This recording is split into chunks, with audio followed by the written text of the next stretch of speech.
your girl Candy, and you're watching Sweet Addictions TV. Mm-hmm. Yes, honey. And y'all all know my sister Whitney. Hey, how are you? Shout out to all the new subscribers that found me through Storytime. Hi, new subscribers. And listen, if y'all listen to the Animal Kingdom is out to get me, Storytime, go back to the original when they started fucking with me, which was, bitch, my whole life has been tried. What's happening? Bish, B-I-S-H. You said Animal Kingdom. Yeah. What? Is it a marsupial this time? Or? It was a dog. Oh, so I done had rats, bats, and dogs. Oh my. Okay. But anyway, so. Oh, one syllable too. That's Rats, nice. bats, and dogs. Okay. You should make a song. Rats, bats, No, and stop. It's not. Okay. Child, so, okay. About, the stripper whose baby died in a fire because she left her at home alone to shake her ass in a dirty ass club. And let me tell you, when the baby was found underneath the bed, huddled because they said Hiding from the flames. Yeah. So when she got there, she was outside and her neighbor was saying she was screaming, "My baby's in there." Da, da, da. So the police asked her, "Who did you have watch your child?" She said, "I had someone watch my child." Then they asked her who. She's like, "I don't know. I don't know. Left her 3-year-old. It was 2. The baby she was 2. In the house to go shake her ass. Side note, I don't know if you remember, but no, you don't remember. You weren't hanging with us then. But in Germany, me, Keisha, her next door neighbor, and somebody else, we went to Black Sounds. Mm-hmm. The next door neighbor, her husband was off. All the husbands was deployed. She left her baby, and I think he was like 15 months, in the house. And I was like, we can wait. We can wait on the babysitter. Oh, no, he's fine. He'll be asleep. She left him in a crib. While we went to Black Sounds, was about 35 minutes away from where we were at 12 o'clock midnight. And, we didn't get out of Black Sounds till like 5 the next morning. Left that baby in the house in a crib, 15 months, and left him there to go shake her ass. Now, what if something would have happened?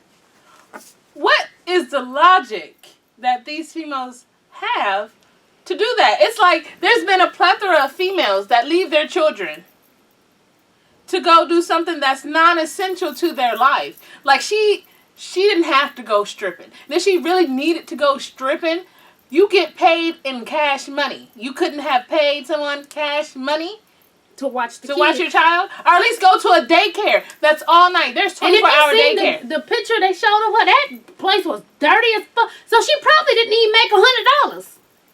And your baby's gone. And I hope when you rotting your ass in jail, that those images haunt your ass. I really do. You gonna leave your baby in there? She died alone and scared, hiding under a bed, trying to hide from the fucking flames. And what's weird is that. Well, no, but asphyxiation, she would have slowly suffocated to death first. And then the heat would have got her. Thank God she wasn't alive and burned to death. But still. It's crazy. That is something that's non-essential. If you decide to have kids. 2 years old. If you decide to have kids, point blank period, you do what you need to do for them kids. But you do it in a way that your kids are safe. Like, to be honest, I've never been in a situation. My mom was a single mom. Our mom was a single parent. And she never left us in a situation that would have been detrimental to our health to where we could have died. There's one time we could have died. But technically, she didn't leave us alone. She did. I got a lot of news with you since I told that story. We were set on fire as kids by some crazy party by some racist gay white dudes. How the fuck you both? You racist and gay? Don't you got enough shit going on, but you racist us. So she had hired my her sister-in-law. That's a complicated. My granddaddy was messing with our grandma, but she's not really our grandma. They was just boyfriend girlfriend for many, many years. So we just that we just took them on. That's her grandma, and then her kids was our aunt and uncle. But technically, there was no blood or even in-law type thing. But so she left us with her friends. She left her with our aunt's friend. The friend was supposed to be babysitting us. Well, what happened was, once we went to sleep, and see, we had just moved there, so we didn't have a mattress, we didn't have no furniture in that motherfucker. We just moved there, so we was all sleeping on the floor. And it was weird that this apartment, it locked from the outside. Yeah, and so you couldn't get out. So she locked us in and went downstairs because our auntie lived downstairs. So she went down to the downstairs apartment. But once you lock it, you have to have a key to get out. There's no way, even if you're inside, there was no way you could get out if you did not have a key. So what happened is the landlord was a slumlord. And he had so many people, tenants suing him and shit. And so what happened was he never changed the locks. And he had put them out. So they was pissed. So they was really coming to just set the whole, they didn't give a fuck who it was. They was setting the place on fire. But luckily for them, they found 3 little black children laying on the floor. And they set us fire. They set us aflame. They didn't set the rest of the fire. They set us on fire. And Alan woke up. My little brother woke up. Alan had to be about 3. They put plastic bags on top of us. No. It wasn't a plastic bag. It was that patent leather shoe I had that flamed over my thing. But we had on the blanket. So they set the blanket on fire. Set us on fire. They ran out and relocked the door. Okay. So Alan woke up first and he was like, Candy, and I'm sleeping in the motherfucker. I'm like, leave me alone. I didn't turn over and everything. I ain't seen no flames. Candy was on fire. I wake up. Oh shit.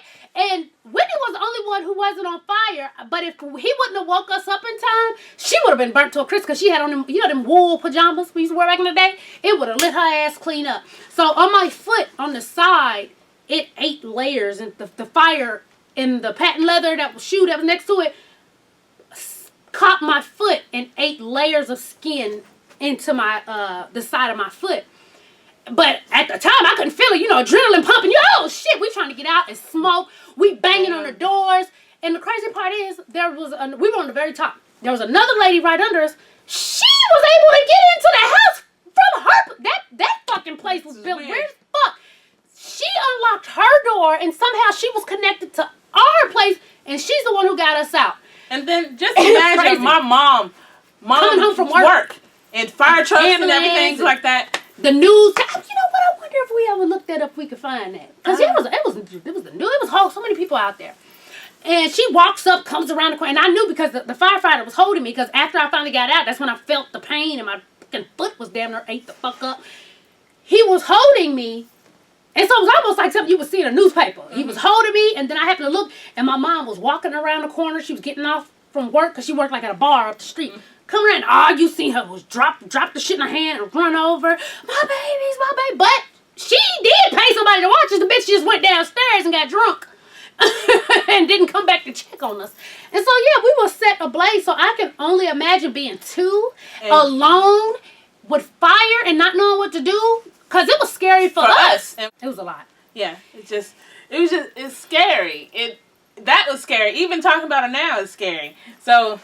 I cannot see firefighters going in the direction of either her house or my house without being scared that, oh, shit. It's just did that happen to you?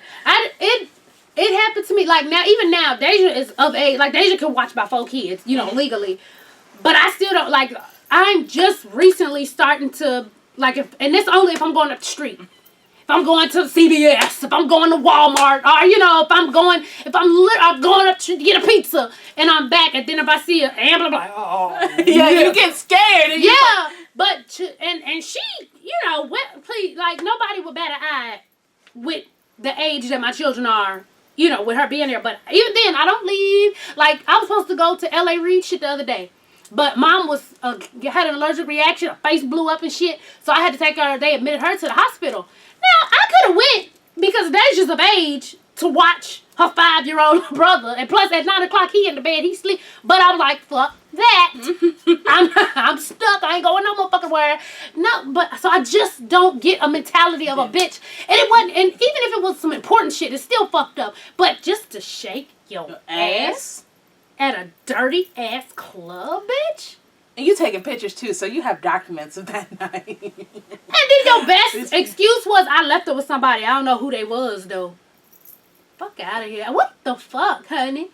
I don't know. And it's these kids who are just 20, 25. Yeah, kids 30. having kids. But you know what? I can't, because technically I guess I was a kid having a kid. Yeah, I mean, I was a young adult though. I wasn't like 15 and shit. I was a young adult. I was of age. Like, once I had Deja, I moved the fuck out the house. I was grown. But technically, you don't want to have a kid around 18, 19 years old. But even then, I was grown enough to lay my ass down. So I was grown enough to stand the fuck up and take care of my business. Right. But some of these hoes, they just feel like the world give it off. owes them something. No, bitch. The only motherfucker that owes you something is the nigga you let nothing you who ain't helping take care of y'all child.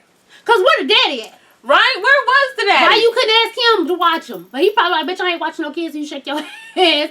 Bitch, you could have called off that day. I don't know what the fuck. They wasn't going to fire you, bitch. That dirty ass club, that picture they got, they probably ain't had about 5 people in there anyway. So, child, y'all let us, what y'all think should happen to that bitch? I think she should get life. And, ooh, they gonna tear her ass up. Yeah, because in you know they jail. can't stand the bitch over some kids. So, y'all, what do y'all think should happen? Do y'all think she should get a few years? Do y'all think she should get probation? Do you think she should get life? Think she should get shot up with some shit and she dead and foaming at the mouth? What do you think would be the correct or the most appropriate punishment for shaking your ass in a dirty ass club and leaving your 2-year-old in a house who somehow set fire? And you know what else? Even if them sorry motherfuckers would leave that kid, why wouldn't you make sure ain't shit around? Cause what the fuck set on fire? It was another apartment who set on fire, and it sprayed Over to her. Yeah. A mess. She's like, you never know with What could happen, yeah. anything. So why would you leave a child alone? Even if you couldn't get your mama, your daddy, you'd have, somebody. Be like, you know what, look, I'm going to be gone for about 5-6 hours. I'm going to give you about $40-$50. I need you to watch her. This is her shit. Turn on some TV or whatever. If you don't really, just turn on TV, she'd be fine. Because obviously if you thought she was going to be fine by herself at 2. That's sad, man. I just pray that, it's out of the lesser evils that she passed before the flames got to her. I hope so too. I would think so because they found her underneath the bed. So right, but we don't. I mean, we don't know. Acceleration, we don't know what. Yeah, so I'm just praying that the Lord took her before the flames got to her. But yeah, that's an awful death. So y'all let us know what y'all think should happen to this old stanky raunch ass bitch, honey, and I'll post the link at the bottom if you want to read the story.